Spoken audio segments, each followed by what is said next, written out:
VPM. Witness Docs from Stitcher.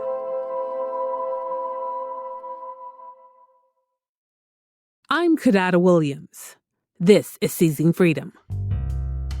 Over the course of our series, you'll hear firsthand accounts from African Americans who defined what everyday freedom meant during the Civil War and Reconstruction. Historical archives don't always paint a complete picture of a person's life. With the exception of a few lengthy autobiographies, the stories we have about African Americans from these eras are most often snippets from newspaper articles, or letters without context, or testimonials given in court, or interviews conducted and translated by government agents. But even when the ins and outs of someone's whole life is a mystery, we know, from the records that do exist, that the Black people in our show played a defining role in making freedom real. So in these character spotlights, we'll introduce you to people whose stories we weren't able to include in full, or at all, in our narrative episodes. It's important that you meet them and hear them tell as much of their stories as they can.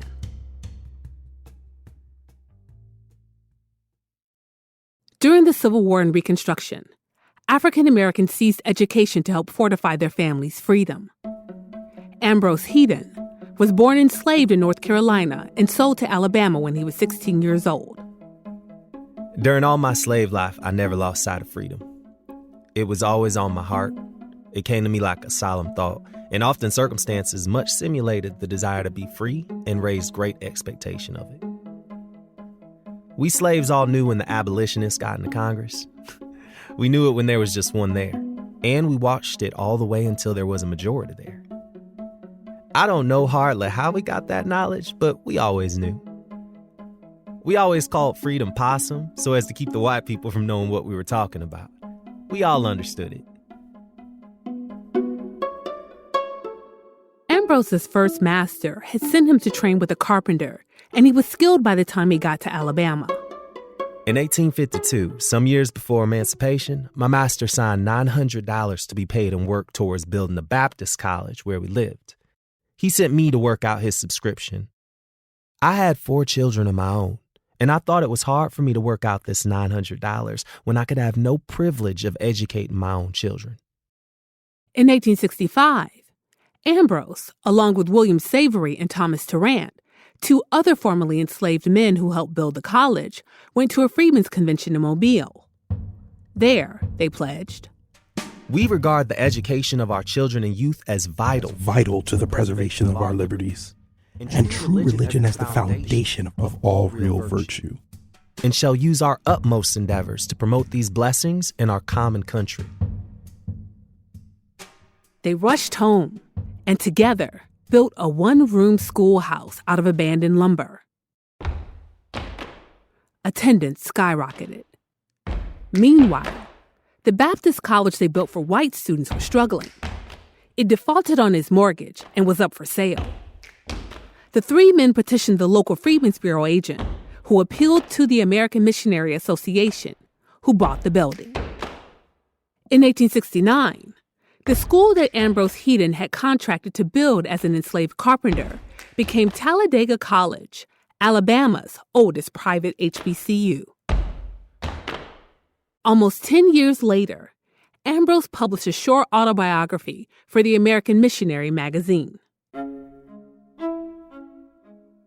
I little thought when I was building it that my children would ever graduate at this college.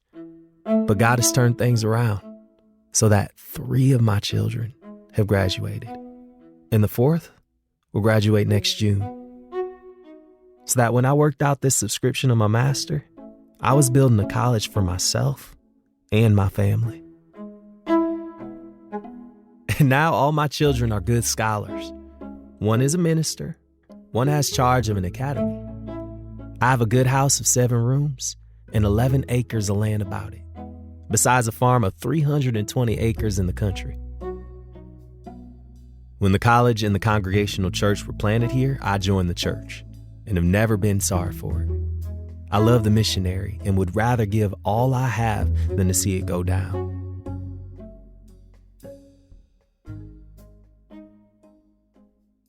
I love to think of my son down in Selma preaching. There was quite a scare there about the yellow fever, and my son wrote me to know what he should do. I wrote him back to look to the Lord and stand to his post. Nothing can illustrate the great change that has come over us, unless it is the change in passing from earth to heaven. You could see the force of this illustration if you knew our history, if you only knew the dark Egypt we have come through. I believe emancipation will work out as great things for us, as it did for Israel.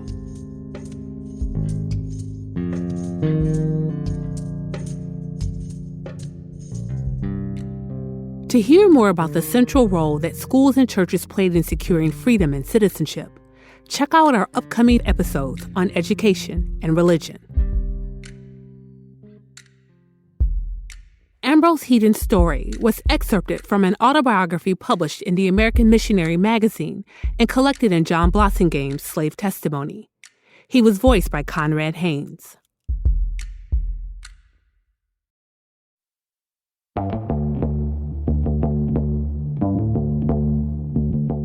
Seizing Freedom is a production of VPM and Witness Docs from Stitcher. The show is researched and hosted by me, Kadada Williams. It's produced by Joshua Moore, Ronald Young Jr., and Lushik Waba. Sound design and mastering by Jacob Lewis of Great Feeling Studios. Music composed by Dan Burns. Additional music from Blue Dot Sessions. Editing comes from Camille Stanley, Kelly Jones, and Gavin Wright. Our executive producer is Ed Ayers. Steve Humble is VPM's Chief Content Officer. You can find links to the archives and more information about this series at seizingfreedom.com.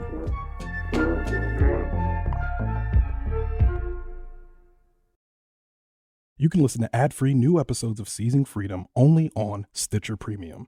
For a free month of Stitcher Premium, go to stitcher.com/premium, select a monthly plan, and enter the code FREEDOM.